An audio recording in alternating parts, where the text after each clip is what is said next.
Assalamualaikum warahmatullahi wabarakatuh. Perkenalkan, nama saya Yana Davia Sakisda dengan NIM 2120201032 dari kelas PGMI 2, Program Studi Pendidikan Guru Madrasah Ibtidaiyah, Fakultas Ilmu Tarbiyah dan Keguruan UIN Raden Fatah Palembang. Pada video kali ini, saya akan melakukan mini research atau eksperimen mengenai salah satu panca indera yang dimiliki oleh manusia, yaitu indera penciuman atau hidung.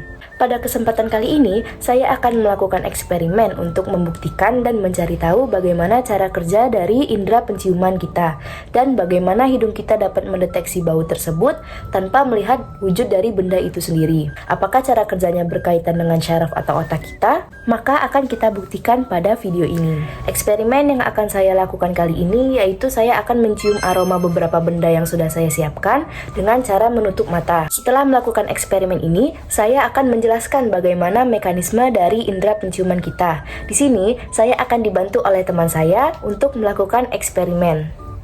Hai.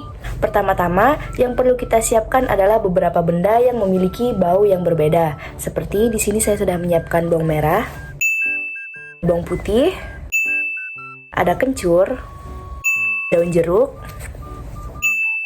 pisang yang sudah matang. Di sini ada saya menyiapkan satu makanan yaitu bolu, bedak, dan juga ada minyak kayu putih. Lalu kita juga perlu menyiapkan penutup mata. Nah, sekarang mari kita mulai eksperimennya. Pertama-tama saya akan menutup mata menggunakan kain atau semacamnya. Boleh tolong dites? Siap. Siap. Ini berapa?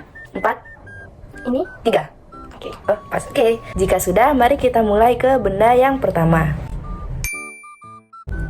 Ini apa?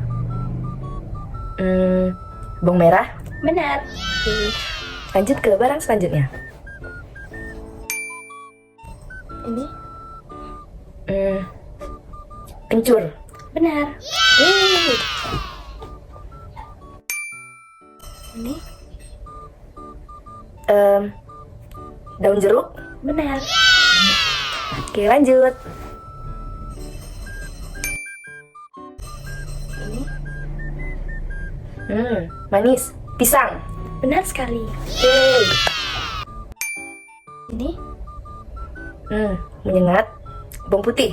Benar. Yeay. Lanjut. Ini? Minyak kayu putih. Benar sekali. Yeay. Oke, lanjut. Ini apa? Ini harum. Bedak. Benar. Yeay. Lanjut. Ini apa? Ini bolu.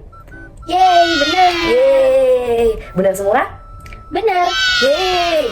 Oke, jadi itulah eksperimen yang sudah saya lakukan mengenai indera penciuman kita dengan mencium beberapa benda sambil menutup mata. Ternyata semua jawaban saya benar. Sekarang di sini saya akan membahas tentang bagaimana cara indera penciuman kita bekerja dan bagaimana hidung kita bisa mengenali bau bahkan tanpa melihat dari wujud benda itu sendiri.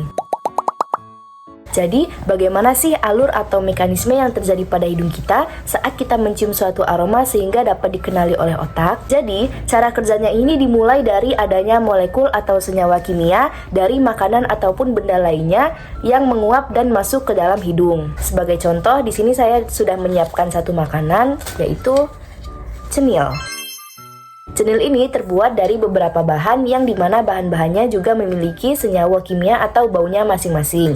Senyawa ini akan larut di dalam mukus atau lendir pada hidung kita. Kemudian, molekul atau senyawa kimia yang terlarut dalam mukus atau lendir ini akan diterima oleh reseptor yang diterima oleh reseptor olfaktori. Coba kita perhatikan secara seksama gambar di samping ini. Gambar yang berbentuk lingkaran kecil ini diibaratkan sebagai senyawa kimia, sedangkan yang berwarna ungu muda itu adalah lendir atau mukus. Jadi, senyawa kimia yang masuk ke hidung ini akan terlarut pada mukus atau lendir. Saat sudah terlarut, senyawa ini akan diterima oleh reseptor pada epitel olfaktori. Kemudian, setelah sel kimia ini diikat oleh reseptor, maka akan mengakibatkan terbentuknya kanal ion yang menyebabkan terjadinya depolarisasi yang akan membentuk impuls. Kemudian, impuls ini akan dibawa ke akson terminal. Lalu, terbentuklah neurotransmitter yang akan diteruskan ke bagian glomerulus pada tubulus olfaktori. Berikutnya, impuls tadi akan diterima oleh saraf olfaktori, kemudian akan diteruskan via traktus olfaktori yang memiliki beberapa cabang yang akhirnya akan dipersepsikan ke korteks olfaktori. Nah, disinilah impuls tadi akan dipersepsikan sebagai bau atau aroma. Contohnya tadi yaitu berbagai macam senyawa kimia dari bahan-bahan cenil yang akan dipersepsikan di korteks olfaktori sebagai satu jenis bau, yaitu bau cenil. Cenil ini sendiri terdiri dari ada gula merah, kelapa, tepung kanji atau tepung sagu. Nah, bahan-bahan ini memiliki senyawa kimia masing-masing yang bersatu hingga menjadi bau cenil. Nah, selain di korteks olfaktori, impuls tadi juga dipersepsikan di sistem limbik, tepatnya di amigdala dan hipokampus. Hal ini akan terikat dengan emosi pada amigdala dan ingatan pada hipokampus. Jadi di sini saya akan menjelaskan apa itu amigdala dan hipokampus. Amigdala ini adalah suatu sistem yang terikat dengan emosi. Saat kita menghirup atau mencium suatu bau, akan mempengaruhi amigdala atau emosi kita.